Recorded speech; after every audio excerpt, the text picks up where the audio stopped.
At samahan niyo po ako sa loob po ng mga 30 minutes ng ating pag-aaral.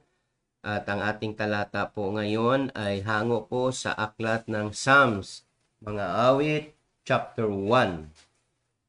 Sabi po dito, Blessed is the one who does not walk in step with the wicked, or stand in the way that sinners take, or sit in the company of mockers, but whose delight is in the law of the Lord, and who meditates on his law day and night.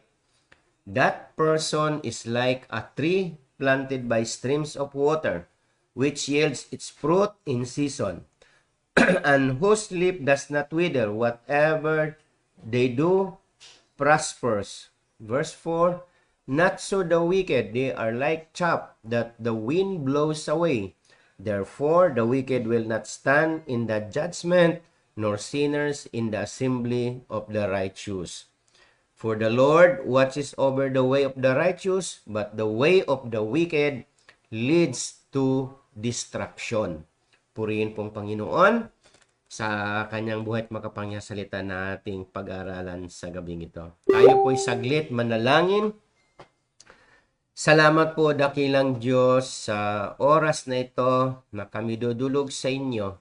At sa inyo po namin, Panginoon, patuloy ipinagkatiwala ang aming pag-aaral na iyong salita. Samahan niyo kami, Panginoon, Lord Holy Spirit, be our real teacher tonight, at patuloy ikaw po ang mamumuna sa buhay ng bawat isa. Pagpalain mo po, Lord, ang lahat ng naaabot ng live stream na ito, at ikaw po, O Diyos, ang patuloy na may tanghal, madakila, maluwalhati sa kanilang mga buhay. Salamat po sa pangalan ni Jesus. Amen, amen, and amen. Purihin po ang Panginoon. At muli sa oras nito, kamusta na po kayo? Medyo maluwag na po ang ating alert level po sa NCR. Tayo po ay alert level 1 at unti-unti na pong bumabalik sa new normal. Nawa po ay tuloy-tuloy na at wala na po ang pandemic. And praise God, sa oras nito tayo ay dadako sa pag-aaral ng salita ng Diyos na hango po to sa aklat ng Psalms at pinamamagatan kong Life's Two Roads. Okay? Ibig sabihin, ang sabi mo nga po doon, the writer begins this Psalm chapter 1, extolling the joys of obeying God and refusing to listen to those who discredit or ridicule Him. Life's two road, that means the life of the faithful person is contrasted with the life of the faithless person. There are only two paths of life before us, God's way of obedience or the way of rebellion and destruction. Kaya makikita po natin dito na sabi nga po doon, the life of the faithful person is contrasted. Faithful person, that means God's way of obedience, or dito po, with the life of the faithless person, the way of rebellion and destruction. Kaya may paalala po sa atin, be sure to choose God's path because the path you choose determines how you will spend eternity. Okay? Purihin po ang ating Panginoon. Kung titingnan po natin, isa sa mga principle ni Brother Eddie sa paglilingkod natin sa Diyos, nga sabi nga doon, the quality of our life in eternity depends on the quality of our obedience and faithfulness in serving God here on earth. Kaya kung tayo po ay nandun yung ating katapatan, nandun yung ating pagsunod, dito pa lang sa mundong ito, makikita po natin, we will spend eternity kasama po ang ating Panginoong Jesus.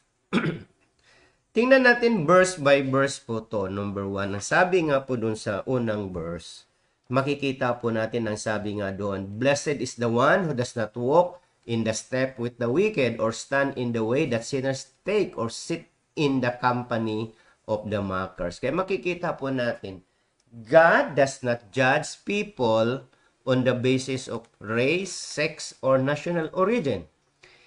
He judges them on the basis of their faith in Him and their response to His revealed will. Okay? Those who diligently try to obey God's will, God's will are blessed. Kaya yung talagang sumusunod, diligently try to obey God's will are blessed. They are like healthy fruit. Ang sabi na, they're like healthy fruit bearing trees planted along the river bank with strong roots. Kaya makikita natin, and God promises to watch over them. Yun po ang sabi ng Jeremiah 17, verse 7 and 8. Kaya God's wisdom guides their lives. In contrast, those who don't trust and obey God have meaningless lives that blow away like dust. Makikita po natin dito mga kapatid na sa mga tao, sa mga totohanang sumusunod sa ating Panginoon, who diligently obey the Lord ay patuloy na pinagpapala ng ating Panginoon. Gaya ng isang puno na nakatanim malapit sa batisan, na kahit anong panahon, tag-init man yan, patuloy pa rin siyang namumunga. Why?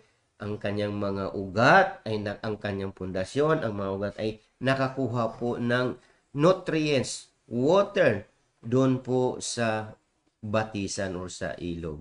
Kaya makikita po natin, in Jeremiah 17 verse 8, God promised to watch over them. At nandun po yung paggabay ng ating Panginoon. God's wisdom guides their lives. Doon po sa mga taong who seek diligently, who obey the Lord. Ngunit sa kabilang dako naman, makita ho natin yung mga taong who do not trust God, who do not obey God, ay mayroong walang meaningless. Sabi ito, they have meaningless lives that blow away like dust. Ibig sabihin, kumbaga namumuhay sila sa mundong ito na walang kabuhay-buhay, walang kwentang buhay. Bakit? Hindi sila kinalulugdan ng ating Panginoon. They are like, ang sabi ito, dust, na kung saan sila dadalhin ng hangin ay doon po sila pupunta. Sabi nga po doon, you can learn how to follow God by thinking about His Word. This means spending time reading and thinking about what you have read. Ang sabi kasi doon sa verse 2, ang kanyang delight po ng taong sumusunod sa Panginoon ay yung namumuhay sa binabasa niya ang salita ng Diyos, binabulay niya ang salita ng Diyos.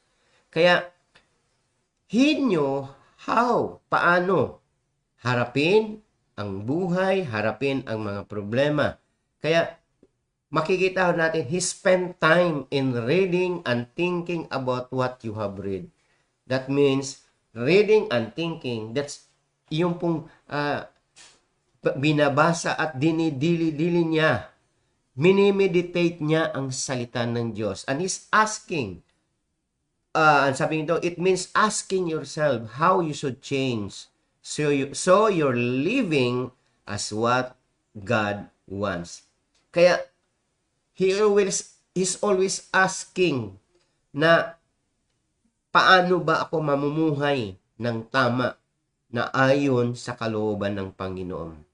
Knowing and thinking about God's Word are the first step towards applying it to your everyday life. Okay? Alamin, basahin ang salita ng Diyos, thinking. That means, pagbulay-bulayan natin, meditate natin ang salita ng Diyos. Ito po yung unang hakbang para tayo magkaroon ng daily lifestyle na may apply natin ang salita ng Diyos. At kung gusto natin, if you want to follow God more closely, you must know what He says. Kung gusto natin mas lalo pa tayong mapalapit sa Diyos, makilala pa natin ang ating Panginoon, dapat alamin natin kung ano ang kanyang sinasabi sa atin araw-araw. Through reading, spending time reading and thinking about what we have read. That means meditation of His Word. The law means all of Scripture.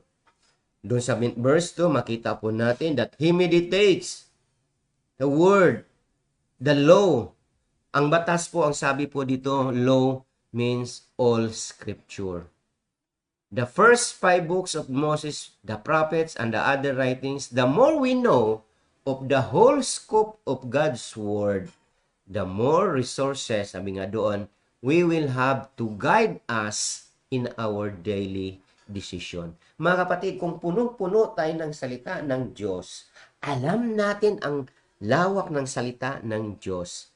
Alam niyo po, kapag tayo punong-puno ng salita ng Diyos, kahit napakahirap ng isang bagay, makapagdesisyon ka ng tama. Why? We are being guided by the Word of God.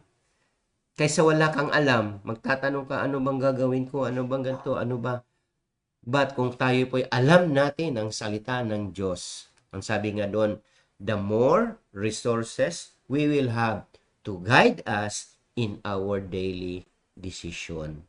Kaya po, it is a must for us, nang sabi nga doon, we have to spend time reading and thinking. That means meditating the Word of God. Ano ba ang ibig sabihin nito sa buhay ko sa araw nito? Ano bang ipinapagawa ng Panginoon sa akin sa araw na ito?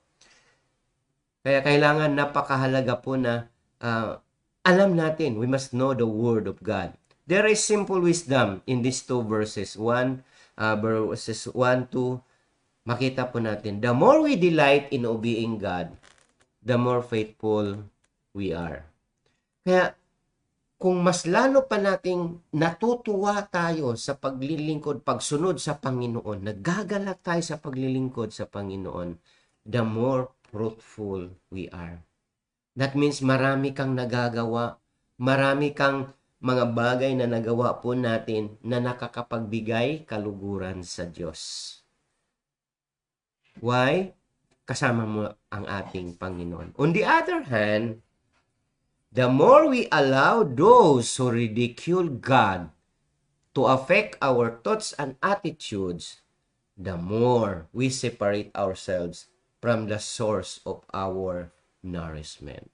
Kaya nga sabi ko po sa inyo kanina, na kapag tayo ay alam natin ang salita ng Diyos, punong-puno tayo ng salita ng Diyos, alam natin yung lawak ng scope ng salita ng Diyos, the more na binibigyan tayo ng resources upang makapagdesisyon tayo ng tama sa buhay. Magawa natin yung tama sa mga bagay na ating ginagawa araw-araw because of the Word of God. Verse 2 and 3, makita po natin, we must have contact with the unbelievers if we are to witness them. But we must not join in or imitate their sinful behavior.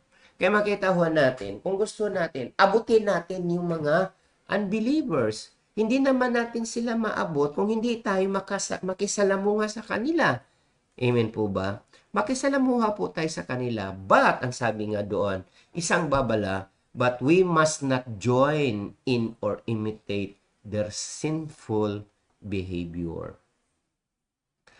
Ipakilala lang natin ang ating Panginoong Yesus. Ang salita ng Diyos ay ibahagi natin sa kanila. If you want despair, spend time with mocking sinners. But if you want God's blessings, make friends with those who love God and His Word. Ito maalala ko po dito ang sabi nga doon, birds of the same feather flocks together. Okay? Kung ikaw ay, ang sabi nga doon, kung gusto ho natin na maghirap sa buhay or walang mapapalang magandang bagay na mangyari sa ating buhay, kung gusto natin yun, sabi nga, spend time with the mocking sinners, spend time with the unbelievers, spend time with the sinners. But if you want blessings, God's blessings, make friends with those who love God and His Word. Kaya nga po sa panahon natin ngayon, dapat piliin ho natin kung kanino tayo sasama. Dapat piliin natin kung sino yung ating mga kasama. Itong mga taong ito ba, ito ay magpapalapit sa akin sa Diyos? Mas lalong magpapalapit sa akin sa Diyos o nagpapalayo sa akin sa Panginoon? Kaya marami pong tao ngayon, marami pong even Christians, mas pinili nila makipagsalamuha, mas pinili nila makipagkaibigan sa mundo. And ano po nangyayari? Unti-unti po silang nawawala sa salita ng Diyos. Unti-unti pong nawawala ang kanilang zealousness sa salita ng Diyos. Unti-unti at nawawala na rin talaga ang desire nila na mabigyan ng kapurihan ang ating Panginoon. But if we want God's blessing, sabi nga doon, make friends with those who love God and His Word. Hindi, kailangan po natin ito. Kasi kapag kasama mo ay mga lingkod ng Diyos, mga may tunay na takot sa Diyos, dito po magkaroon po tayo ng palakasan.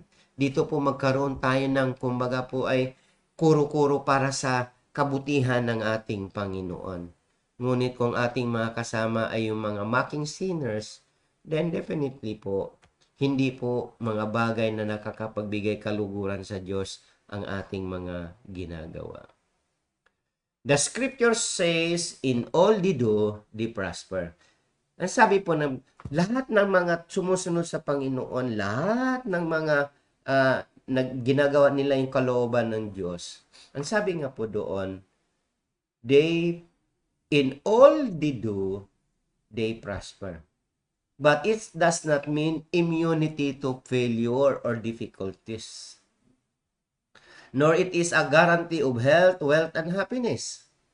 What the Bible means by prosperity is when we apply God's wisdom, the fruit we bear will be good and receive God's approval.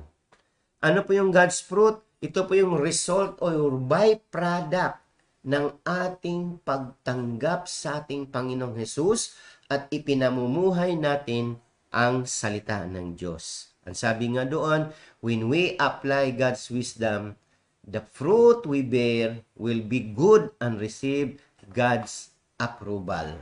Okay? Ano kailangan? Ang sabi nga doon, just as a tree soaks up water and bears luscious fruit, we are also tayo to soak up God's word. Ibig sabihin, magbabad ka sa salita ng Diyos. Okay? Malilinis lahat. Kaya ng isang maruming damit, pag ibabad mo yan, lalo yung mga puti, mas lalong puputi dahil binabad mo siya sa sabon. Ganon din po tayo. We are to soak up God's Word, producing actions and attitudes that honors God. Nakakapagbigay tayo ng karangalan, kaluwalhatian sa ating Panginoon. Kapag tayo po ay gumagawa, dahil po ginagawa natin yung mga bagay ito, dahil we soak up, dahil tayo din nagbabad sa salita ng Diyos, ang mga bagay na nais ng Panginoon ay ito yung mga bagay na ating ginagawa. And to achieve anything worthwhile, we must have God's words in our hearts. Napakahalaga po nito mga kapatid na ang ating puso ay punong-puno ng salita ng Diyos. Ang salita ng Diyos na nasa ating mga puso, this word confirms the blessings na ipagkaloob po sa atin ng ating Panginoon. Kapag tayo pinagpapala ng Diyos, nandun na po yung kasagutan, hahanapin sa puso natin yung confirmation, hahanapin sa atin yung salita ng Diyos na ating pinanghahawakan na inilagay natin sa puso natin. Kaya madali, ang sabi nga doon, in all they do, they prosper. Pero, hindi tayo immune sa failure. Hindi tayo immune sa hirap. Okay. Hindi rin tayo immune o wala, hindi rito guarantee na tayo po hindi magkakasakit. God sometimes allows us na tayo magkakasakit. Maari na may mga dahilan, maari na pinayagan ng Lord o maari na meron ka talagang ginawa na hindi tama. Binabiolate po natin yung natural law. Kaya nagkakasakit po talaga tayo. Kaya dito po makikita po natin, nais ng Diyos. Ang sabi nga doon, what the Bible means by prosperity is when we apply God's wisdom, the fruit we bear will be good and receive God's approval. Ito po ang napakahalaga sa buhay ng bawat isa na sa lahat ng ating ginagawa, may approval ang ating Panginoon. Ibig sabihin, ginawa natin yung kanyang gusto. Ginawa natin yung kalooban ng Panginoon. Hindi natin pinipilit at ipinipilit gawin yung mga bagay na hindi naman yan ang ipinapagawa ng Diyos. Sometimes ganun tayo eh. Okay po to, nakakapagbigay kaluguran sa Diyos. Yes, hindi naman, wala naman problema sa dapat mong gawin. Pero ang tanong, yan ba ang ipinapagawa sa ng Diyos? Kaya kung walang confirmation sa salita ng Diyos, kung hindi tayo punong-puno, hindi tayo nakapagbabad sa salita ng Diyos, kapatid, magkakamali ho tayo.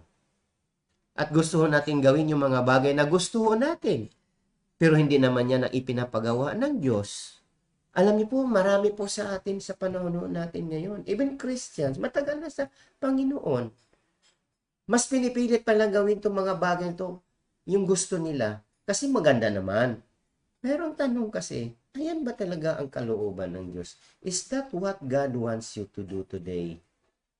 Kapatid, kailangan natin ang salita ng Diyos to confirm sa mga bagay na dapat po nating gawin. In the book of Jeremiah 17, makita po natin, verse 7 and 8, but blessed is the one who trusts in the Lord, whose confidence is in Him. Mapala daw ang mga tao nagtitiwala sa Diyos, na ang kanyang pag-asa lamang ay ang ating Panginoon. They will be like a tree planted by the water that sends out its roots by the streams. It does not fear when heat comes. Its leaves are always green. It has no worries in a year of drought and never fails to bear fruit. Kapatid, kapag tayo po ay soak o babad sa presensya, sa salita ng Diyos, ang sabi nga po doon, tayo po ay mapalad. Blessed is the one who trusts. Dahil kapag ikaw ay babad sa salita ng Diyos, ibig sabihin, nagtitiwala ka sa Panginoon sa lahat ng bagay. Ipinagkatiwala mo sa Diyos ang lahat ng bagay. And makita po natin kapag yan po ang nangyari sa atin, gaya ng sinasabi dito sa mga talatang ito natin binasa, gaya ng isang puno na itinanim malapit sa tubigan. At ang kanyang ugat ay patuloy na nakasipsipo ng tubig. Hindi siya natatakot, hindi siya nagwiwither, hindi siya nalalanta. Ang kanyang dahon ay luntian, green pa rin ang kanyang, parating green ang kanyang mga dahon, and it has no worry in a year drought. Hindi po siya nag-worry, hindi siya natatakot, dahil nandun po siya nakaangkla ang kanyang mga ugat dun sa batisan, dun sa ilog. At ang sabi nga doon, kahit may tag-drought, may tag-tuyot, ibig sabihin, he never fails to bear fruit. Kahit na tag-init, tag-famine, ang puno na ito ay patuloy na namumunga dahil sa ating Panginoon. Walang imposible sa Diyos. Chap, dun sa verse 4, dun naman po sa mga wicked. Chaff is the outer shell or husk that must be removed to get the valuable kernel or grain inside. Ito yung mga ipa na kapag inahagis mo ng ganyan, sila po ay natatangay.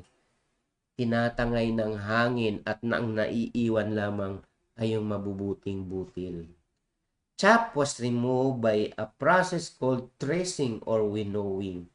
Alam mo yung winnowing, yung ginaganon yung palay o parang yung kanyang ipa ay lilipad at ito ay actually matatapon.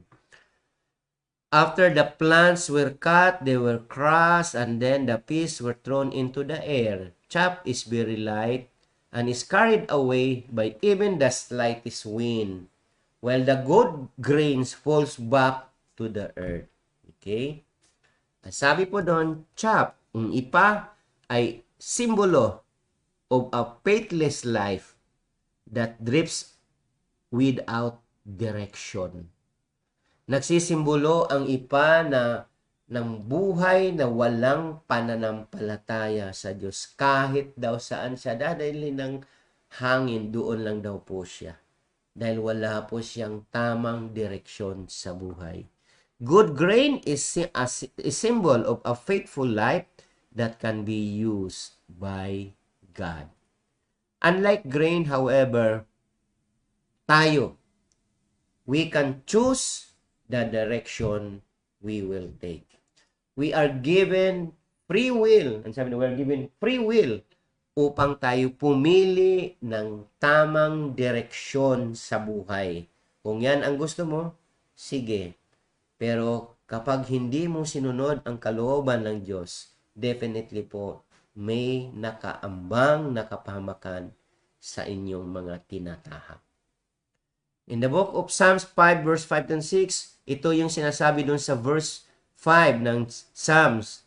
The arrogant cannot stand in your presence. You hate all who do wrong. You destroy those who tell lies, the bloodthirsty and arrogant. Sabi nun sa verse 5, makita ho natin na wala pong they cannot stand in the presence or in the company of the good people. Hindi sila sabi nga doon, hindi sila makakapag stand. Ang sabi nga doon sa verse 5, therefore the wicked will not stand in the judgment, nor sinners in the assembly of the righteous. Kaya nga ang sabi ng verse 5 ng Psalms chapter 5, makita po natin, the arrogant cannot stand in your presence. You hate all who do wrong. You destroy who tell lies, the bloodthirsty and deceitful. Kaya bilang pangwakas, ang sabi po doon, if we insist on friendship with those who mock what God considers important, we might sin by becoming, ang sabi po doon, we might sin by becoming indifferent to God's will. This attitude is the same as mocking. Do your friends build you up, your faith, or did tear them down? True friend should help you to draw closer to God, not hinder. Kaya po mga kapatid, it all depends on us. Kung sino ba yung ating mga kasama. Kaya nga mayroong kasabihan din tell me who your friends are and I will tell you who you are. Kaya true friends should help you draw closer to God, not hinder. Kaya yun po mga kapatid, dapat po alam po natin ang mga bagay ito. Dalawa lang ang life's path na ating dapat patahakin na pinakita dito sa Psalms chapter 1. Yung mga nilalakaran ng mga mabubuting tao at yung mga nilalakaran ng mga masasamang tao. Kaya pero tandaan natin, ang masasama po ay hindi po magtatagal, hindi nila kayang makakasama sa assembly po ng mga matutuwid. And the Lord, sabi nga doon sa verse 6, ang path ng ang mga matutuwid, ang landas ng mga matutuwid ay iniingatan ng ating Panginoon. Ngunit ang landas ng mga masasama ay kapahamakan po ang kanilang kainatnan. Tayo po ay manalangin. Salamat po, dakilang Diyos, sa mga salita na aming napag-aralan po sa gabing ito. Salamat, Panginoon, sa kapahayagan mo na Lord, nais mo na ang bawat isa sa amin ay kami po ay babad sa presensya mo, babad sa salita ng Diyos upang kami, Lord, ay patuloy maging maingat sa pagsunod sa lahat ng aming mga gagawin at Lord, sa pamamagitan ng mga salita, makakapag-decide kami ng mga tamang desisyon, Panginoon, upang maharap po namin ang mga bagay, ang mga problema, kabigatan na inilagay ng kalaban sa aming mga buhay. Pagpalain mo, Lord, ang bawat isa, sa lahat, Lord, na nakaabot, narinig, naabot ng live stream na ito. Abutin niyo sila, Panginoon, at Lord, ipadama mo rin sa kanila, O God, ang iba yung pagkilos mo sa kanila, Panginoon. Bless them, Lord. Ilayin niyo sila sa lahat ng uri ng kapamakat, disgrasya, even sickness and diseases, O God. And even this pandemic, Lord God, ng COVID-19, Panginoon, ay wala ng kapangyarihan sa buhay ng bawat isa. Pagpalain mo po, Panginoon, ang buhay ng bawat isa, ang aming mga kabuhayan, ang mga hanap buhay, Panginoon, ng iyong mga anak, O God. And patuloy, Lord, i-bless mo ang lahat ng gawa ng kanilang mga kamay. Salamat po. Maraming salamat, dakilang Diyos. Into your hands, O God, we entrust everything, O Lord. Sa pangalan ni Jesus. Amen. Amen and amen. Marami pong salamat, mga kapatid, at naway patuloy tayong pagpalain ng ating Panginoon. God bless you more.